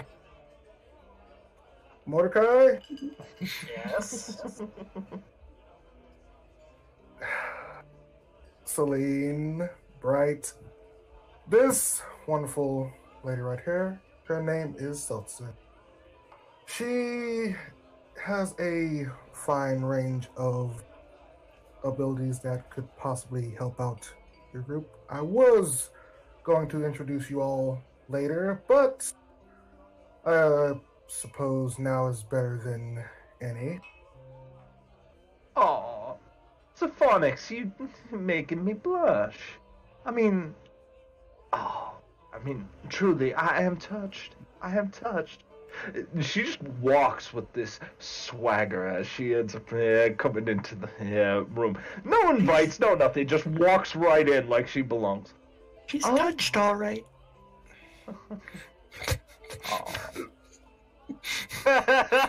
I'm sorry, what was that, chicken nugget? Hey. Well, I can definitely say your abilities are a bar above the rest. Well, they should. Chicken nuggets over there. I point at Mordecai. No, With you. Oh, dinner! no. No. Oh, well, for Yeah. Mordecai, yes, but not for you. You are not Only indirectly dinner for him. Now, Well, Seltzer. speaking of, I have a blood egg for you later, Mordecai. Alright. Please do not torture their pets. It would be quite rude. Torture? What kind of a dragonborn do you take me for? Please. I just want a little bit of playtime. No. I see. Oh. And she walks right up to Mordecai, and almost like you can see her nose is kind of wrinkling a bit as she. Oh. And look at this hair. She just starts fondling your hair like the look at you. This is just. I slap You her hand slap? away from me. Yes. Okay. When you do that, I'm willing to put an athletics check on this. Just to illustrate the point. If Mordecai's trying to slap her hand will not be moved. Just to get it out of the way. Gotcha. Okay. Sure. I guess it would be athletics versus athletics then. If you want to get your hand off me and.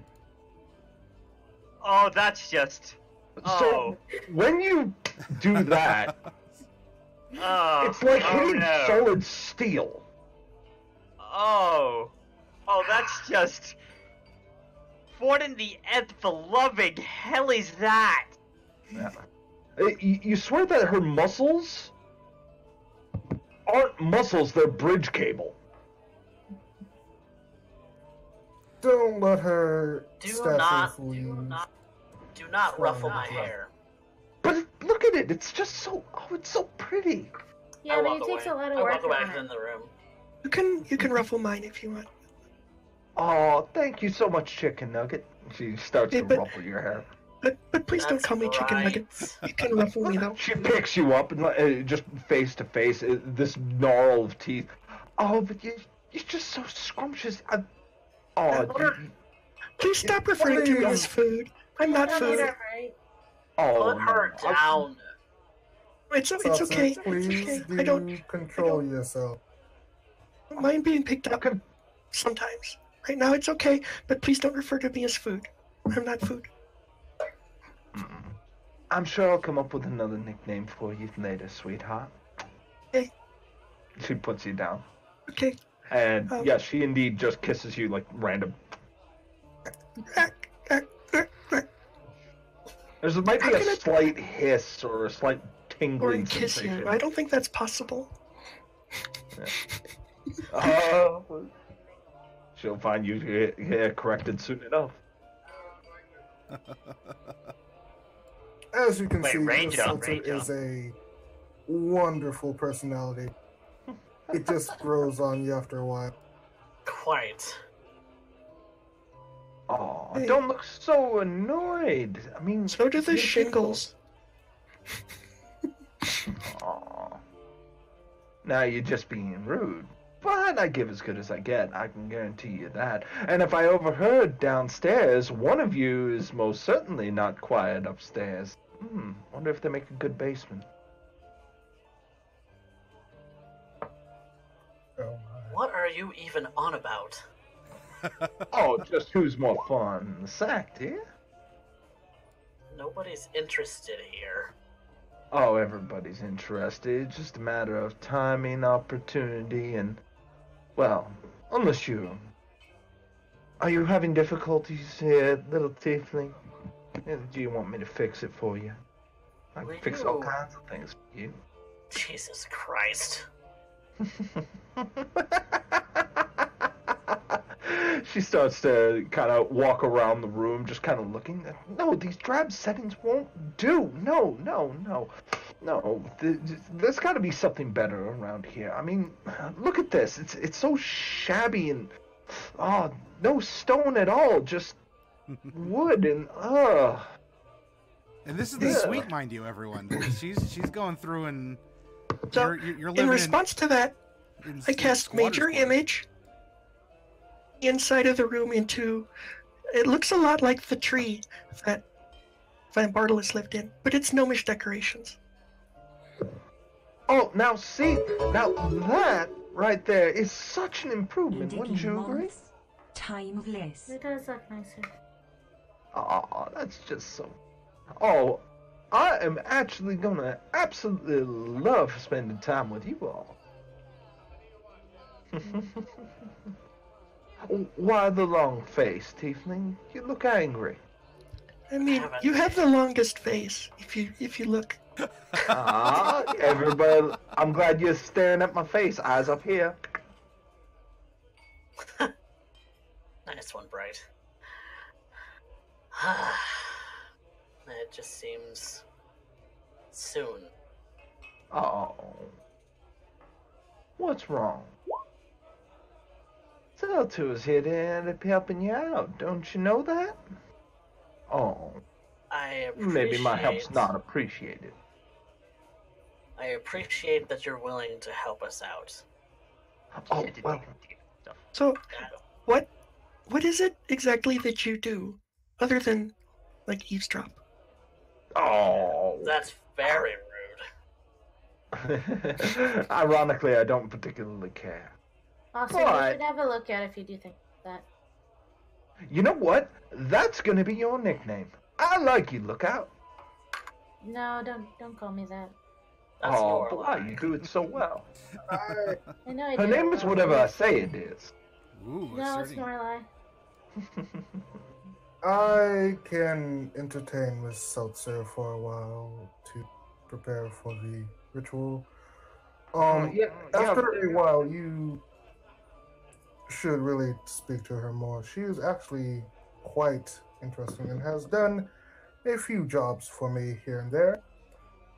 Her skills are, I feel like they will complement your group very well.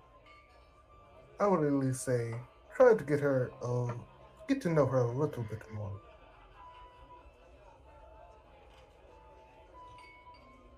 Oh, yes. Well, I would look forward to end up explaining it to them all. After all, it's my favorite subject.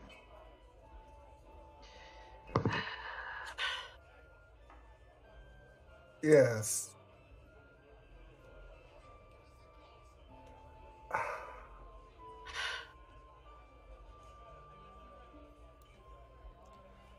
At this point, for Syphenix, with the abrupt introduction here of our new friend, especially as she was caught by Norlai, who was making her way up the stairs. Why don't you offer to make sure that that your friend here, or I don't know if friend is how you see her. I'll let you two develop that. But why don't you take her to more appropriate accommodations and get her the meal that she deserves, being the woman of fine taste that she has, and to allow the party to eat and prepare for the ritual tomorrow. Yeah. Well, Syphenix, she kind of pulls her arm out in that kind of chicken wing thing in order for him to take her by the arm. Yeah. Don't keep a lady waiting. My dear, I wouldn't dare. No, you wouldn't. And with that, she'll just go out with him. All right. So. Do do do do do do do do do. Do do do do do do do do. Game has really good graphics. Yeah, totally. Derek didn't get to use his inspiration die for Jade, so I'll give one to Sucha. Oh, well then. A personality. I'm still not sure what she does. She kind of Well, she looks like she can listens at defend doors. herself. She listens at doors. So she does that. She's not very good at stealth, not very good at hiding, though. I spotted No. her a mile away. Yeah, I saw her, and then. I mean, And then if a mile's like 10 feet behind a table. Yeah, I saw her further away than you did, really. Oh, shots fired.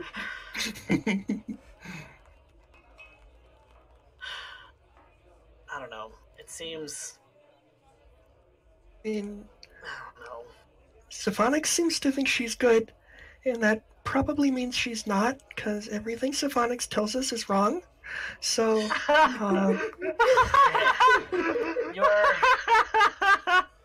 You're probably not wrong. I'm not exactly I don't know, a force of personality. She just exudes and takes over the room, and That's I your don't know. job?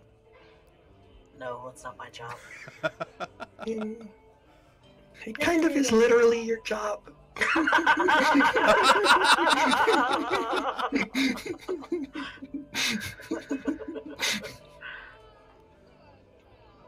I don't know.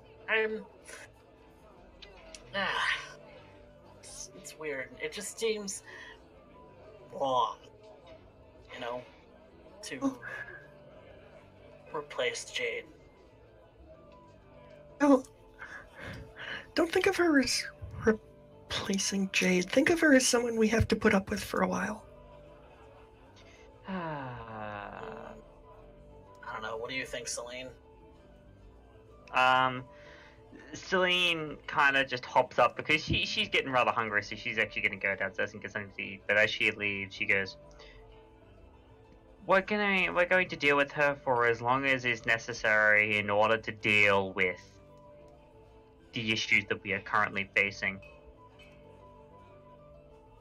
And if she steps out of line even once, I'll kill her myself. And with that, she just walks out. Ooh. Oh, now Slay's That's threatening dark. people. A little grumpier than I expected. Wow. What? What's with everyone trying to threaten to kill each other? I stopped Celine at the door. What? That seems rash. And Celine kind of just turns to Mordecai and she's like,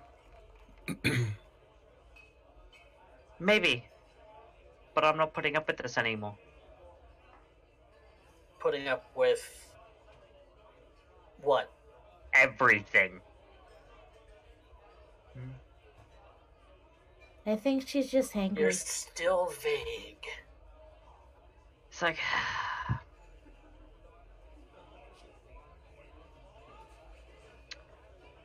allow me to put it to you like this. The Fae? The Fomorians? That fucking tree?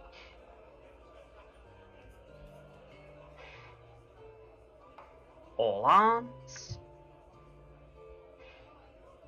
Everything. Yeah. I'm angry about it too. And the last thing that I really want is off the back of someone who, weirdly enough, I actually kind of cared about. Have someone walk in and, well, act as she did. Yeah, That's that quite was. I don't trust her as far as I could throw her, and I couldn't throw her very far. Probably really not. She's a big girl. So she steps out of line. I will kill her, and that will be that. That's still really rash. Just putting that out there. I wonder where she's from. She talks like she's from Fallfire. I wonder if that's where she's from. And Celine is gonna go down to get herself something to drink and something to eat. All I right. just let her go. Well, Norlai said that she could be hangry, so that could possibly be it. Possible. Very well. So Celine does. All right, we'll put you back. Lorelai, what are your thoughts on her? Well, I'm not used to people who are really loud like that. Same. Being loud isn't really, something you should do. Actually, Well, not that you shouldn't do it, but it just doesn't happen where I'm from. now that I think about it, she reminds me a lot of somebody from my troop that I really didn't like. Well, I don't know that she's that bad. I'm sure she's better once you get to know her. She kind of reminds me of a rock gnome, like almost, they're just really, really loud and they just really go on and on. But they're not so bad once you get to know him. I mean, Gerbo's grandfather was a rock gnome, and he was interesting at first, but I got to know him, and actually he could be a lot of fun. So I'm sure she'll be a lot of fun too. We just certainly someone who's not easy to get off on the right foot with.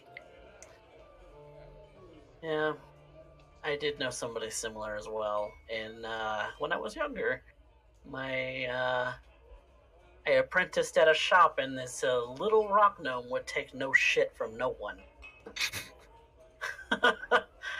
Except maybe she's like three rock gnomes stacked on top of each other. Maybe.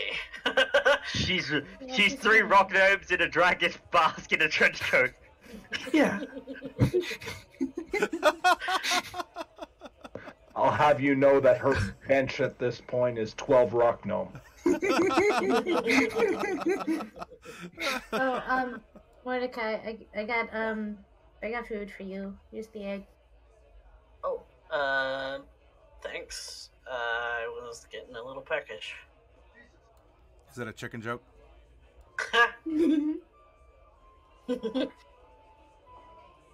Hey, I'm getting better at this, Bright.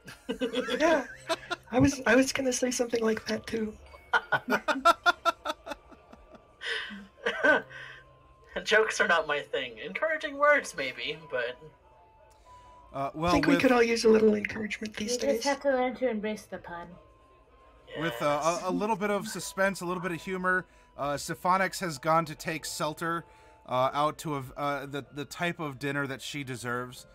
I mean, given some of the wealth that he's shown that he has, she's probably going to make sure that she is treated. She's treated very well. Celine is down, though, perhaps not getting quite as good a dinner, and this is then going to leave. Well, the three of you are in the suite. You can go back to making posters, Bright, if you wish. Mordecai, you're not going to have a performance for about another 5 hours or so. So you still have the evening to do something.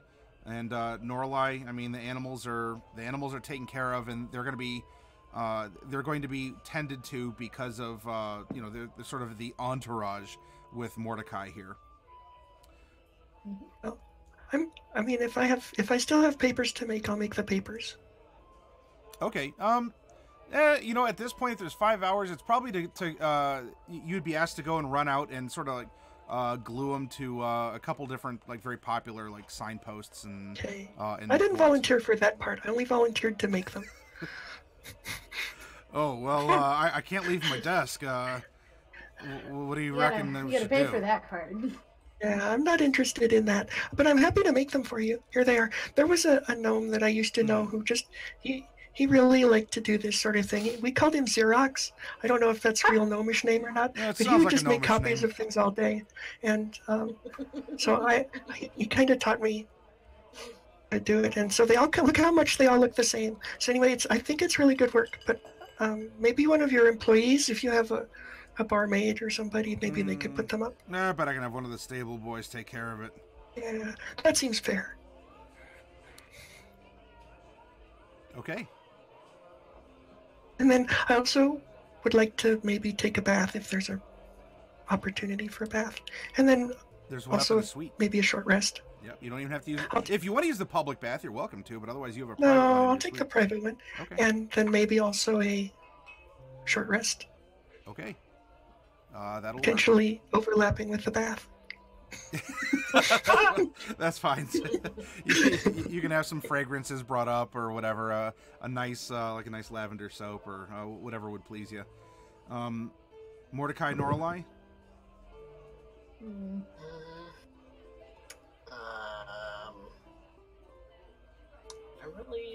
Let's see. You can always Do prep we for get your paid concert, yet? go over lyrics or something.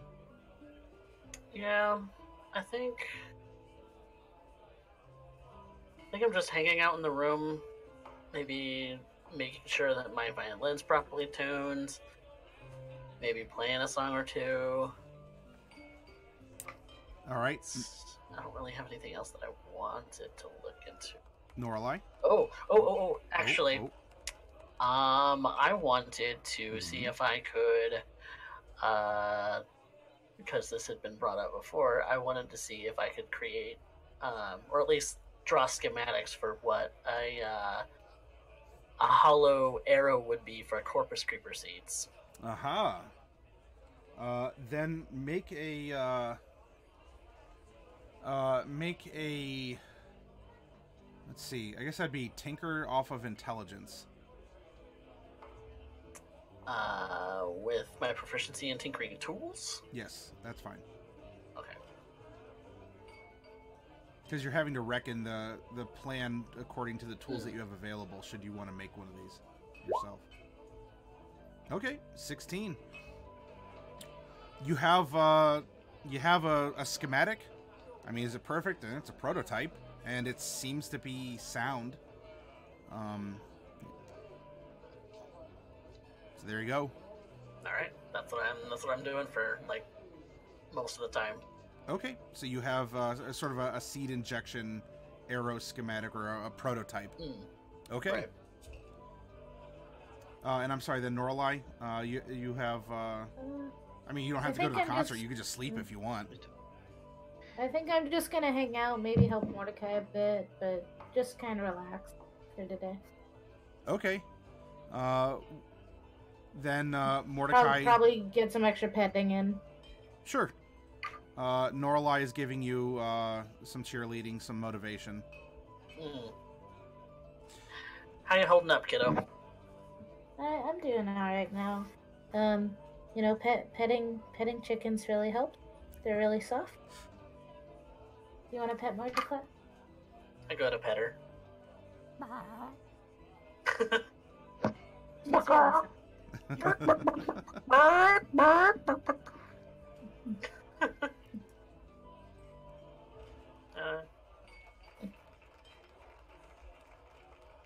Not your fault. You know that, right? At least Mordecai's gonna have food for today. Blood egg. Celine, then, I mean, unless you want to, you can stay downstairs and eat the whole time if you wish. Otherwise, I mean, going down and kind of, you know, slamming down a dinner, you know, it'll take really as long as you want. Like, yeah, no, she'll aggressively slam down a plate of food and then go back upstairs. Okay. Are you taking any back up with you? Yeah. Sure. All right, then, so Celine's going to come back as you're working on this. You know, Bright's in the bath. She's kind of hogging the bathroom, but at least it actually smells wonderful and delightful. And it's you know, just a nice warm soak, and some equivalent of a bath bomb, I'm sure. I also want to roll to steal a cookie. Actually, Selter, you will, you can save the sentiment. You're going to be taken to an even better place because the Tumbled Wench is not, the Tumbled Wench is not the place for someone of your refined taste. No, not at all. However, as you're out and you do speak with Syphenix, who can give you a little bit of insight. You know, if you have questions, there's a particular residence that you two share with each other, and he can fill you in on a little bit of you know, because you've worked for him, you've done a couple jobs. He lets me have so much fun. Well, he's certainly given you a couple jobs and the freedom to do what must be done to accomplish them. And so you're going to learn that that they have been out doing some work for him as well. And just like you, they have proven that they're able to overcome the things that he's asked, especially given the important considerations of the things that are going on in Mesotopia, greater, and Mesomasca more local. And so he'll inform you that yes, they had someone who was with them, who apparently died on the last job, and Syphenix feels terrible for that. However, given the nature of just the dire consequences that the area is facing, and the fact that it seems like some of the, you know, maybe, hopefully not literal, ghosts of the past are starting to rear their heads again. If there's a way that how's he gonna put this? Because I want to make sure. He's adorable when he's sentimental. So he's sentimental. He's very concerned about the current situation, but just in that certain way, in that kind of air of my needs are superior, but if my needs are met, other people, you know, I'm not going to suppress other people, but what I need done needs to happen. He just carries that air of dominance and that self-assuredness that what I am doing matters and I need this done. Perhaps that was an attractive quality, or just some other sort of je ne sais quoi about Syphenix to you. But he would like that. He would like you to work with them if at all possible, because things are only getting worse. If this tree is any indication, if the things that you have done for him have also continued and have grown or spiraled in their own ways, we're going to need to try and work together despite losses. Well, I suppose is what needs to be done needs to be done. I just hope this isn't too boring. I mean, you're having me work with tieflings and half-breeds? I mean... Syphenix pauses when you say that, and he looks at you, and, I'm sorry, Selter, please continue. Look, a job's a job. I understand that. And I will continue to be the shrewd negotiator that I am renowned for. I will interfere, settling matters quickly and decisively, and we're simply going to move on from this point forward. And I just hope them end up becoming as spicy as the last. I do apologize for that. I mean, he may have been missing his upper half at the end, but you didn't specify what condition you wanted him brought back in. So I just used my own judgment. Yes, we all have to use our judgments, and I hope that we're making the correct decisions. Oh, well, honey, don't worry about what the correct decision's going to be. Worry about the now. Now, is there anything you see that might catch your eye? I was actually going to dangle that carrot in front of you. For as much as you're willing to continue to work I'm already the carrot. You know that I'm willing to part with some of the things that you know that I have. And I don't think I haven't noticed you've taken a keen interest in some of the older coins, some of the older relics that I have. Oh, well, you do know how to end up buying for a lady. So, I understand that one needs to feather their nest. Yes. That's how it always has been. So, let me just say this.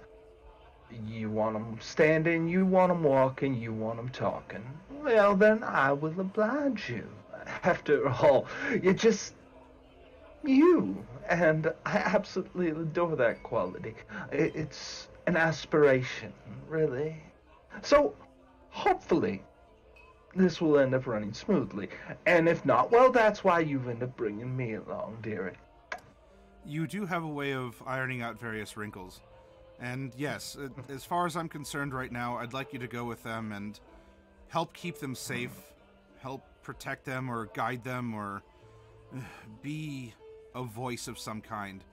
I don't know how the ritual's going to turn out tomorrow. You should probably be there at my side. It will be important to have you observe who they are and to have their potential be tapped into.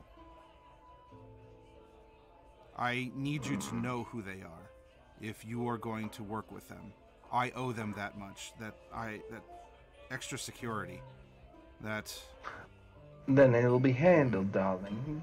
Don't worry your precious immortal little head over it. I'm here to look out for you and your interests as we've agreed upon. Now, so long as I get mine and we have some playtime a little bit later maybe, I'm always in for a bonus. Well then, maybe, just maybe, we'll be able to end up having this day go on without a hitch. And if it does, well, as you said, I'll be glad to iron it out for you. Yes, well...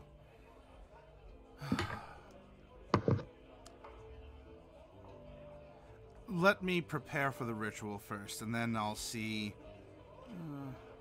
how up to anything else that I am.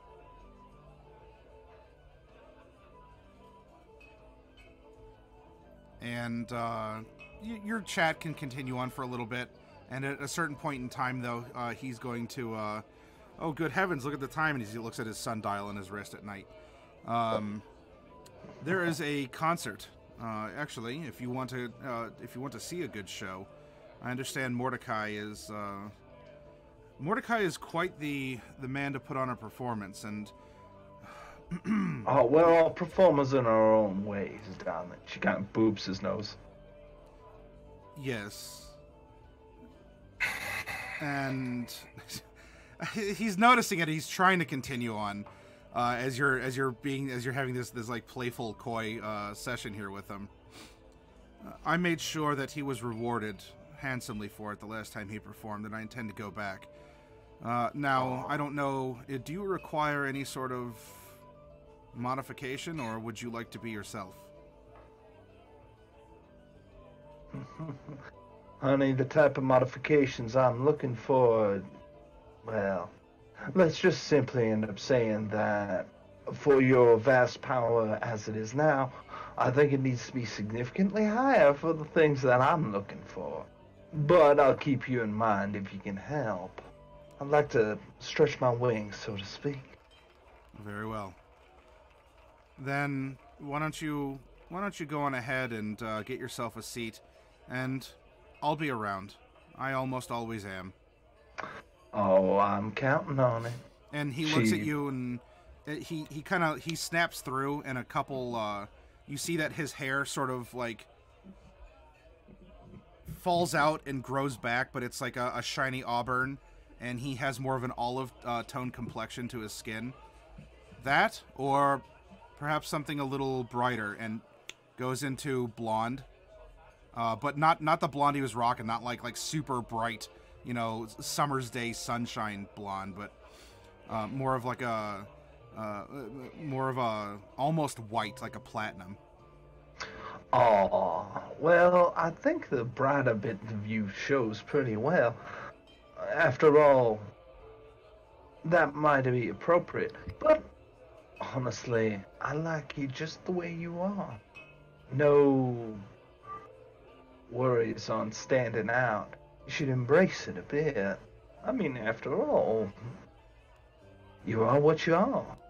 So, why don't you just end up being you for once? Not what you're putting in front of them, but something that's truer to form. Should we say something a little bit more comfortable? I can help you change. My dear Selter, I appreciate the offer, and should you ever earn the ability to see me as such, I would pay it as I would any reward. However, right now I don't have the luxury of such a thing, as hypocritical as it may sound of me, especially in encouraging so many other people. So, if you like this look, then this is how I'm going tonight, and I appreciate the input. You're such a tease, you know that? And he'll gaze at you with those golden eyes, and he'll give you a wink with it. And that just sends her all a quiver. As he covers, like he kind of goes across his face, and his eyes change color, but they're still just those eyes. They may be a different color, but they're still just golden. They're like they have this presence, this radiance, this something about them. And you go off, and he tells you that at some point in time he'll follow suit. Oh, she just makes sure that she walks with that walk, you know. All right, so it is the evening then before the ritual. Mordecai, you have a performance to offer, and you're gonna have some of your friends in the audience, and Bright, as your stage manager, is going to be helping out in her own unique fashion. Tell you what, why don't we take about a 10-minute break for restrooms and such, and then when we come back, we'll put on a show and see what happens, and from there, it looks like y'all have a ritual to attend the following day. So let's get up and take 10 minutes, and we'll be back.